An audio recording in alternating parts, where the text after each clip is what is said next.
छोटी और बड़ी बहन का एक ससुराल।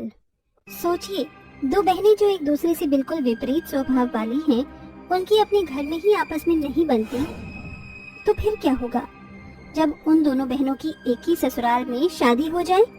कैसा होगा नजारा? दोनों प्यार से रहने लगेंगे या लड़ाई झगड़े बरकरार रहेंगे? यही जानने के लिए कहानी में हम आगे बढ़ते हैं। जहाँ बड़ी बहन काजल बेहद भोली भाली मासूम स्वभाव की थी, वहीं पूजा चंट और घमंडी किस्म की थी। सुबह उसकी माँ अर्चना रसोई में चाय बना रही थी और सब्जियों को देखकर वो कहती है, मुझे तो समझ नहीं आ रहा कि मैं आज नाश्ते और लंच में क्या बनाऊं। अरे माँ, आप इतना क्यों सोच रही हो? सामने पालक रखी है, आज पालक का चीला ही बना दूं। वैसे भी मुझे पसंद है और आपको भी। अरे हाँ, यही सही रहेगा। चल पत्ते तोड़वा दे जब तक। जी माँ। तभी काजल अपनी माँ के साथ नाश्ता बनवाने में मदद करती है। कुछ देर बाद जब सब नाश्ता करते हैं तो पूजा चिढ़कर कहती है, ओह माँ, ये आपने अजीब सा पालक का चीला क्यों बनाया है? मैंने कल रात को आपको कहा था ना कि उपमा बना दीजिए, मुझे बहुत पसंद है, फिर भी आपने वो नहीं बनाया। मैं जानती हूँ काजल को पालक का चीला बहुत पसंद है और आपने इसके लिए बना दिया। आपको भेदभाव करना आता है, मेरी पसंद की एक भी चीज नहीं करते हो और सारी उसकी पसंद की ही चीज करती हो। वो बड़ी है ना, मेरी तो कोई कदर ही नहीं। ऐसी कोई बात नहीं है, मैं भूल गई थी। सुबह काजल आ गई थी, उसने बोला, मैंने वही बना दिया। देखा पापा, आपने माँ बस इसके ही मन की करती रहती है, मेरे मन का नहीं। अरे बेटा, तू हर बात इतनी गलत क्यों सोचती है? और वैसे भी तेरी बड़ी बहन की शादी जल्दी हो जाएगी तो तू ही हमारे पास रहेगी, तो हम तुझे ही लाड प्यार करेंगे, तुझे ही खिलाएंगे पिलाएंगे। बस बस पापा, अब आप मुझे मस्का मत लगाइए। मैं जा रही हूँ, कैंटीन में ही खा लूंगी। कुछ पैसे दे दो। जब देखो बाहर का ही खाती रहेगी, घर का भी खा लिया कर। और अभी तो पैसे दिए थे, फिर पैसे मांगने लग गई। बस बस माँ, मेरे लिए तो घर में भी नहीं बनता और आप बस अब पैसे भी मत दो। मैं बाहर का भी कुछ नहीं खाऊं। आप बस अपनी बड़ी बेटी को ही सुनते रहिए, छोटी बेटी की तो किसी को परवाह ही नहीं है।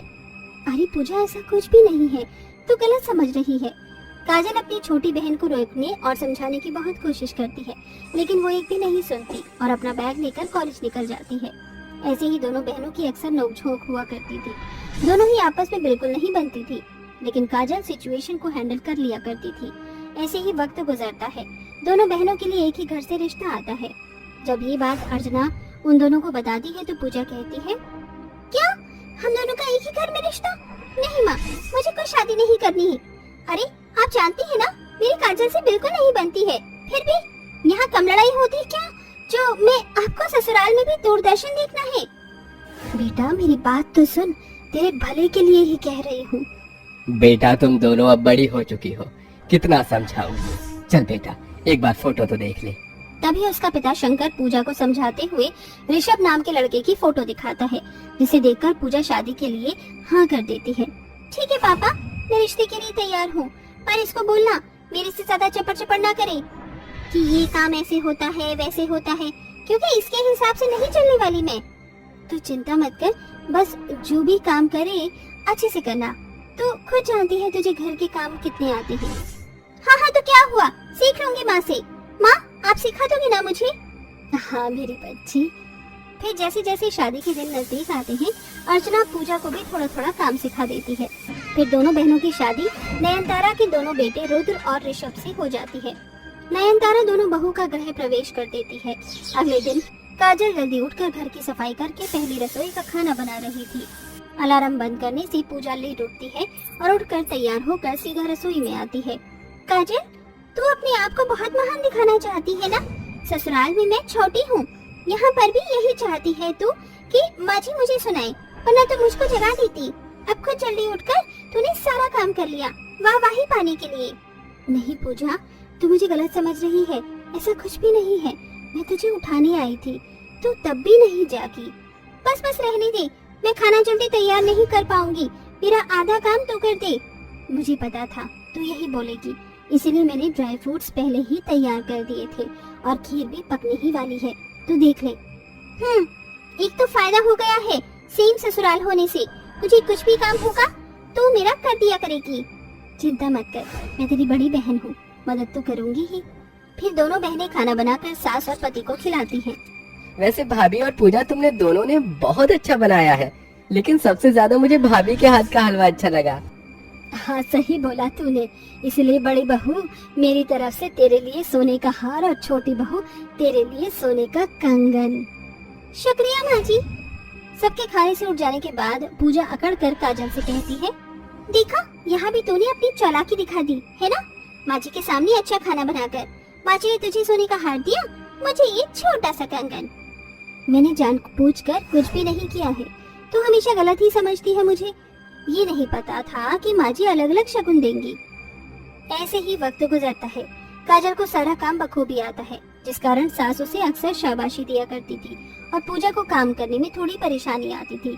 और वो आलसी इतनी थी कि अब वो सारा काम अपनी बड़ी बहन पर ही छोड़ दिया करती थी। काजल भी चुपचाप सारा काम करती थी। घर वालों के सामने जब नयनतारा की दोनों बहू बहुत कामकाजी थी, पर ऐसा सच कहा था। वक्त के साथ दोनों बहू गर्भवती होती हैं। काजल 2 बच्चों की मां बनने वाली थी और पूजा 1 बच्चे की। दोनों का 7वां महीना चल रहा था। एक दिन पूजा कहती है, काजल मुझे कुछ चटपटा सा खाने का मन कर रहा है, जरा कुछ बना दे। और सुन, बैठे बैठे पैर भी दबा दे, मुझे थोड़ा आराम मिल जाएगा। ठीक है, मैं बना देती हूँ, उसके बाद पैरों की मालिश कर दूंगी।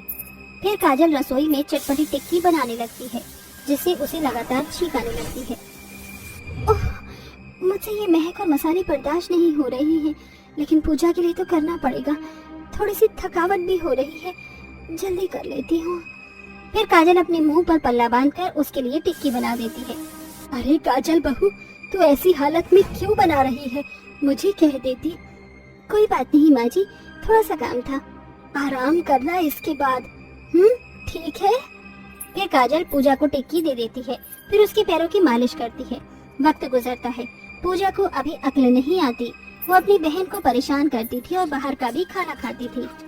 पूजा, मैं देख रही हूँ तो रोज पिज्जा बर्गर खाने लग गई है। ये सब बच्चे की सेहत के लिए बिल्कुल ठीक नहीं है। मान जा, नुकसान है ये सब।